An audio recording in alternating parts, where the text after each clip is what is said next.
আমার রোহিঙ্গা ফেরত যাবে, কেন করিডোর দিয়ে আমাকে রোহিঙ্গা ফেরত দিতে হবে? এটা আমার প্রশ্ন। বাংলাদেশ থেকে রোহিঙ্গা ফেরত যায়নি, জিয়া রহমান সাহেবের সময় রোহিঙ্গা ফেরত যায়নি, বেগম খালেদা জিয়ার সময় রোহিঙ্গা ফেরত যায়নি। করিডোর দিয়ে হয়েছিল কেন? করিডোর কেন? কন্ডিশনাল টু আপনার করিডোর হতে হবে। রোহিঙ্গা ফেরত যাওয়াটা তাদের সিটিজেনশিপ, তাদের নাগরিক অধিকার, তাদের মানব অধিকার, আইনগতভাবে তারা সেখানে ফেরত দিতে হবে উইথ ডিগনিটি, এবং তাদের সিকিউরিটি নিশ্চিত করতে হবে। এটাই হতে হবে বাংলাদেশের পজিশন। করিডোর দিয়ে আমি কন্ডিশনালি ওদের সুযোগ সুবিধা, সুবিধাটা কাদের? আরাকান। আসলে সুবিধাটা কিন্তু এখানে আরাকান। তারা 20% জায়গা এখনো দখল করতে পারে। তাদের আর্ম সাপ্লাই, কিন্তু তাদের আর্ম সাপ্লাই বন্ধ করে দিয়েছে। তাদের এখন অনেক কিছু দরকার। আমি এত কথা বেশি কিছু বলবো। তাদের অনেক কিছু দরকার। দরকারটা হচ্ছে আরাকান। আরাকান আমি কারা? তারা আরাকান। রোহিঙ্গাদের প্রতি তাদের অ্যাটিটিউড কিন্তু জানেন আপনারা অনেক কিছু। অ্যাটিটিউড চেয়েও খারাপ attitude. Arakan Army attitude towards Rohingya is worse than that. Arakan Army বাংলাদেশের অভ্যন্তরীণ ইন্টারেশন। আরাকান আর্মির লোকজন আমাদের দেশের ভিতরে সাংস্কৃতিক অনুষ্ঠানে যোগ দিচ্ছে, আমাদের দেশের ভিতরে ধর্মীয় অনুষ্ঠানে যোগ দিচ্ছে। এটা আমার সভরেনিটি ইস্যু। এই লোকগুলো আমার বর্ডার ক্রস করে, আমার ইন্টারেকশন করে আমাদের ভিতরে আসবে। সভরেনিটি অলরেডি তারা ভায়োলেট করতেছে। তাদের আলটিমেট ইন্টারেস্ট হচ্ছে তারা একটা স্বাধীন অটোনোমাস আরাকান চায়।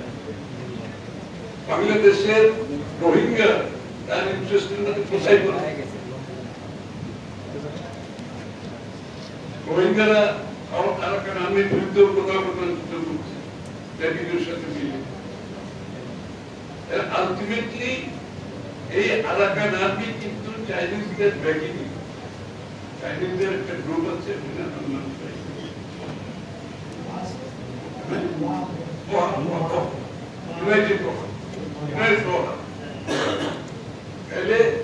অলরেডি কিছু ওরা একটা স্টেট অ্যাক্টর হিসেবে কাজ করতেছে এদের সাথে, আরাকান আর্মির সাথে।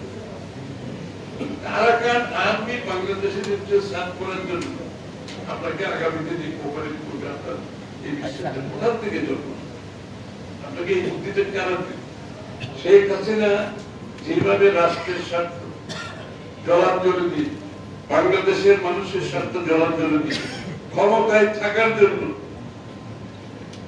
সবকিছুর সাথে কম্প্রোমাইজ করে সে করবে অন্যান্য রাষ্ট্রের ইন্টারেস্ট সার্ভ করবে। আপনি কি সেদিকে কোনো দিকে যাচ্ছিলেন? এই প্রশ্নটা তুলতেই পারবেন, কারণ কোন যুক্তিতে আমরা এখানে যাওয়ার কোন সুযোগ, কোন করিডোর, কোন চ্যানেল যাওয়ার কোন সুযোগ নাই। Bangladesh cannot afford it. বাংলাদেশের মানুষ এটা অ্যাফোর্ড করে। রোহিঙ্গা ফেরত যেতে হলে রোহিঙ্গার আন্তর্জাতিক নিয়ম কানুনের মাধ্যমে, ডিগ্রিটির মাধ্যমে, আইন কানুনের মাধ্যমে তার অধিকার, তার নাগরিক অধিকার নিয়ে তাকে ফেরত যেতে হবে। এটাকে বিগত দিনে দুইবার দিয়েছে, ওইভাবে যেতে হবে। আপনি করিডোরের দোহাই দিয়ে বাংলাদেশকে ফ্রন্টলাইন স্টেজে নিয়ে যাবেন আমাদের অস্তিত্বের ব্যাপারে, আমাদের নিরাপত্তার ব্যাপারে, আমাদের দেশের স্থিতিশীলতার ব্যাপারে, সেটাকে আপনি একটা এত বড় ঝুঁকির দিকে নিয়ে গিয়ে কি ঠিক করার চেষ্টা করছেন? একটা বাফার যদি এখানে একটা সরকার ক্রিয়েট করার জন্য চেষ্টা করা উচিত, এই ভোট সেখানে চেষ্টা করা উচিত করিডোর। আপনি চিন্তা করেন এই উল্টো বিষয়, যেখানে বাংলাদেশের এই মুহূর্তে চেষ্টা করে একটা বাফার জোন, আমার দেশটাকে সুনিশ্চিত, আমার থেকে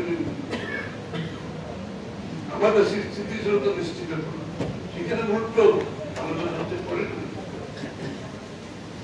সুতরাং আমি মনে করি এই ডাইভার্সন হতে পারে আগামী দেশের মানুষের যে চাহিদা নির্বাচন, সেটাকে ডাইভার্সন হতে পারে। যেটা ভোটের বিষয়টা চলে ওই এনবিআর এর বাইফার্কেশনের ব্যাপারটা চলে যাচ্ছে, কোনোটাই কিন্তু এই সরকারের আওতায় করে।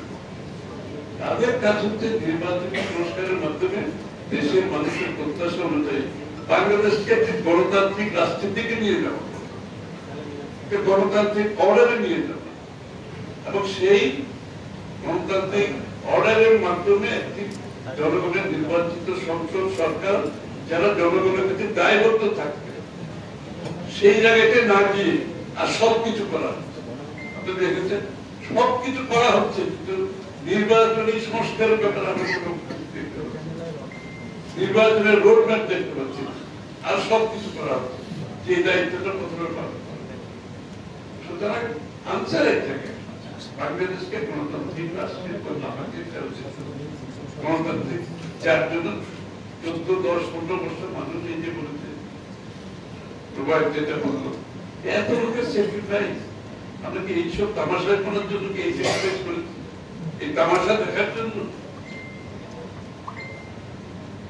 আমরা গণতান্ত্রিক, যে গণতন্ত্রের জন্য এত মানুষ এত ত্যাগ স্বীকার করেছে, সেই গণতন্ত্রের কেন বাধাগ্রস্ত করা হচ্ছে? কারা বাধাগ্রস্ত করা হচ্ছে? কোন কৌশলে বাধাগ্রস্ত করা হচ্ছে? এটা কি সেটার একটা কৌশল? বাংলাদেশের মানুষ সেটা গ্রহণ